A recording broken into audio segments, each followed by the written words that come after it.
I'm Pastor DP, and our Ask the Pastor question today is, why would there be a need for healing leaves when we're in the New Jerusalem? Now, this is a question that comes from Revelation 22:2, which describes this time when the New Jerusalem is this beautiful city and this perfect city under Christ's rule and its victory. And so let's look at a little part of it. It says, Revelation 22:2-3, and the leaves of the tree are for the healing of the nations. No longer will there be any curse. And so remember, this is a huge image about the city of Jerusalem and how it is new and healed and in no conflict. But a natural conflict comes up in our reading, which brings the question, if we're in a place of perfection, how come we need these healing leaves?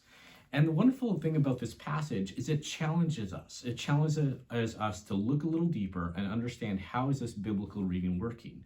And I want you to pay attention to how I kind of look at things and see if the different areas. And what we're going to do is we're going to approach it from a literal reading and a figurative reading. And the literal understanding of this is that these are literally physical leaves, real leaves that you could touch and feel and hold in your hand. And they're used for the purpose of healing. And so we'll look at three different views from the literal, and I'll give you my opinion, and then we'll move to the figurative.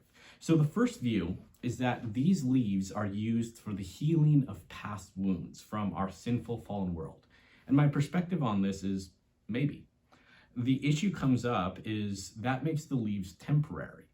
And what happens when the leaves are not used for any more wounds?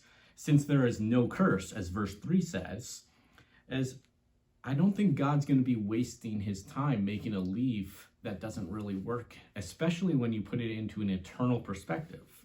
And so I'm not really fond of that one. The next one, our next image, is a vitamin image, as if you eat these leaves or you take these leaves and it gives you perpetual health. And this is another possible read. The challenge, though, is it creates a dependence on the leaf, not God. And so all of a sudden, what if you miss your leaf vitamin of the day? Does that mean you're going to fall into suffering or sin or wounds? And this seems like a really flawed way to approach, a thing like eternal health, as if you're dependent on a physical leaf to eat or rub on your wounds or whatever. And so the final reading for a literal is that this is actually for another nation out there, outside of New Jerusalem. And I would actually disagree with this one the most strongly. The reason being, it takes away from the core message. The core message of Revelation is that we can have hope and God wins. Period. That's it. God wins. And so if there's another nation out there that is sinful or suffering or in wounds that needs these healing leaves, that means God wins with some clarification, or it's a partial win from God, which doesn't really match what we know about God, is because when God wins, he wins. And so let's switch over now to the figurative reading. And a figurative understanding, that means this is a symbolic thing to represent. And actually the first clue of it being symbolic, not literal, is what John, the writer, does when he references Ezekiel 47:12, which actually says the phrase, leaves for healing. John is actually using a very familiar image to the first century church. They know about the prophet Ezekiel because John's referencing him. And the ultimate goal of both Ezekiel and Revelation 22 remains the same, is that it is a place of beauty, it is a place of completeness, and it's a place of victory, God's victory. The healing leaves are not to be understood as a place to fix or a need to be fixed, but rather the fullness of life. A fullness of life in New Jerusalem means that the leaves are just part of this completeness. The leaves symbolize the fullness of life, perpetual blessing, continued promoted health without a need to consume it or take it, and an abundance in protection and health. The leaves are not to be understood as a need, but rather a completeness.